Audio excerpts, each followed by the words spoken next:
Have you ever wondered what makes maple frosting bars so irresistibly delicious? Today, we're breaking down the perfect combination of flavors and textures that make these treats a favorite.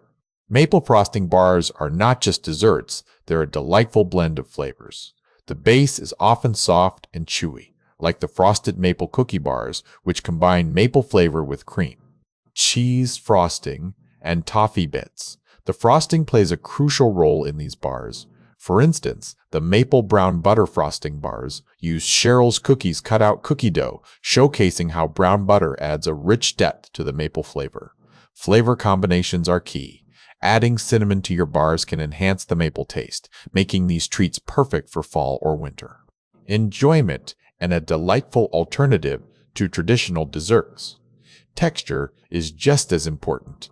Chocolate bars with maple frosting have the smoothness of chocolate balanced by the sweetness of maple, a combination that pleases both texture and taste. Beyond traditional recipes, creative twists like sweet potato bars with maple frosting offer innovative dessert options. These can be perfect additions to holiday buffets, bringing a unique flavor to the table. In summary, the magic of maple frosting bars lies in their balance of flavors and textures. Whether it's soft chewiness or rich depth, these treats are a testament to the artistry of baking. So, next time you're in the kitchen looking for something sweet and satisfying, remember the science behind maple frosting bars. What's your favorite flavor combination? Let us know.